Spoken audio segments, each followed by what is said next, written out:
Boa noite, meus caros alunos. Eu sou o André, sou advogado. Atualmente estou atuando em todas as áreas e gostaria de passar para a magistratura e vou passar para a magistratura.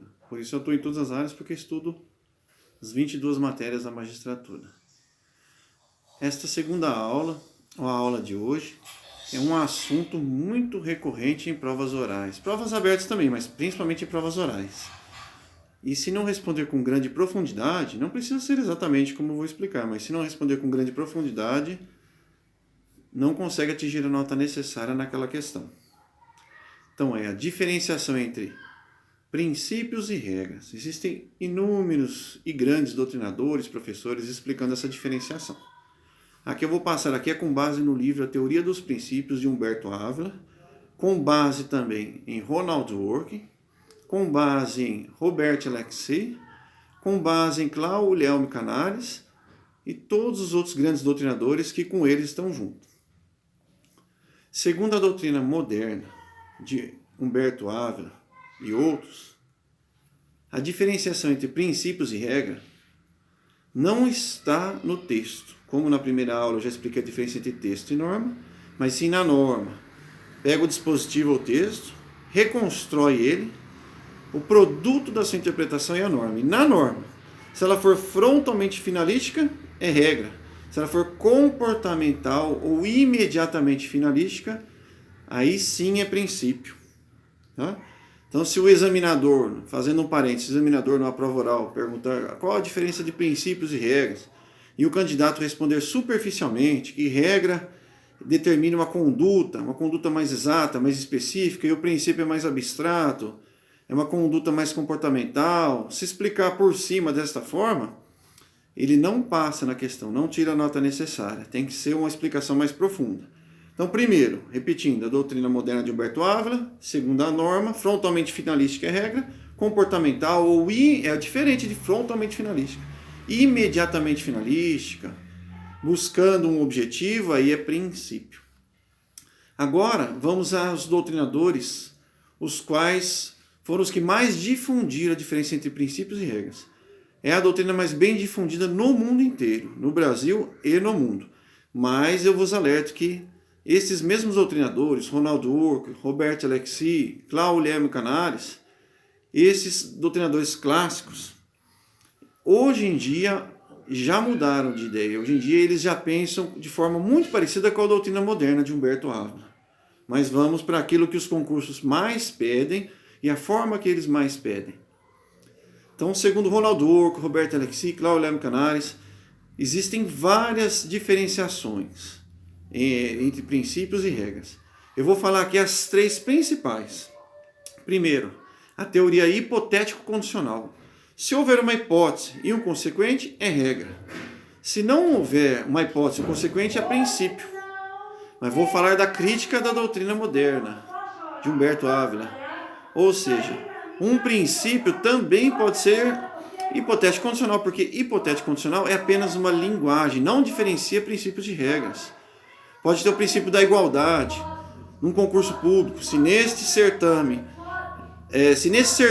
não for obedecidas as vagas para as cotas, para as pessoas deficientes e tudo mais, o certame é nulo. É hipotético condicional. Hipótese no certame. A condição, ou seja, a consequência, hipótese e consequência. E a consequência, se não for obedecida a hipótese de ter a quantidade de vagas, a consequência é que o certame é nulo. Então é hipotético condicional e é princípio. Segunda, a teoria do modo final de aplicação. Segundo, a teoria do modo final de aplicação. E é bom fazer um outro parênteses. Segundo essas doutrinas mais bem difundidas, mais antigas, mais clássicas, eles diferenciam princípios e regras do dispositivo na lei e ora na norma. Entendeu? Humberto Ávila já deixa bem explicado que, segundo a teoria moderna, é da norma. Então, para eles, ora o dispositivo, ora a norma. Se estatuir um dispositivo, por exemplo, estatuir uma obrigação absoluta, é regra. Se estatuir uma obrigação não absoluta, é princípio. Agora eu vou falar da crítica, da teoria moderna. Ou seja, sim, a regra ela possui sim um regimento, mais rígido, mas não é absoluto. É mais rígido que o princípio, mas não é absoluto. Se fosse absoluto, não existiriam os institutos do overruling, derrotabilidade, superabilidade, deficiability, força normativa do fato, a razoabilidade como equidade na sua segunda feição, que é a mesma coisa que o overruling, todos institutos muito parecidos, a depender do caso concreto. Como já aconteceu no passado, no artigo do Código Penal 224 e mais o 213. Não existia ainda o 217A, não existia o estupro de vulnerável no 217A, mas existia o 224 conjugado com o 213. E um caso concreto, até mais de um, o STF inocentou. A moça tinha 12 anos, mas como ela tinha aparência de ter mais de 18 anos, tinha maturidade emocional, maturidade mental, ela teve anuência, houve o overruling, superou a norma, mesmo sendo regra, por isso que ela não institui obrigação absoluta. Hoje em dia, com a lei de 2018, a lei sexual de 2018, nem com esses requisitos não teria superado, mas na época superou. Já houve pessoas que entraram em concurso público, entraram no serviço público, em cargo público, sem o concurso público, e continuou, e o STF julgou válido, porque foi uma pessoa só por 9 meses.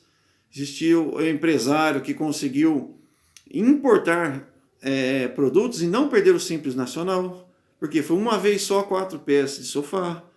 Então, a regra ela é mais rígida, mas não é absoluta. E o princípio, sim, não é absoluto. E a terceira é quando houver conflitos. São a teoria dos conflitos.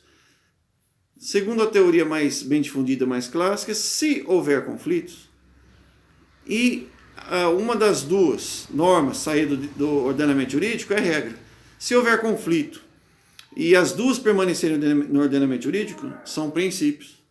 Mas aí vem a crítica, ou seja, contingencialmente tem razão. As regras, pode acontecer de uma das duas regras sair do ordenamento jurídico, sim. Se houver um conflito em abstrato, poderá, sim, mas não obrigatoriamente.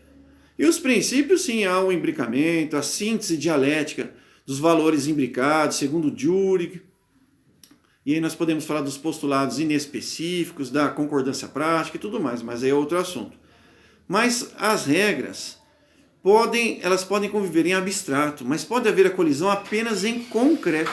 E tendo a colisão em concreto, aí elas podem entrar em colisão e não sair do ordenamento jurídico. Como, por exemplo, as normas da medicina, as normas da medicina, as quais falam em falar a verdade para o paciente ou curá-lo.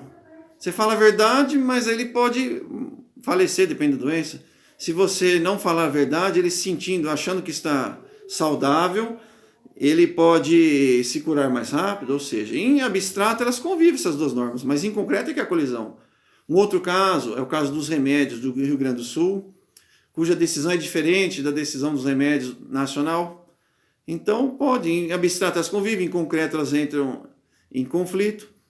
E com relação à norma e a sua exceção, então, numa via pública, só se pode andar a 60 km por hora.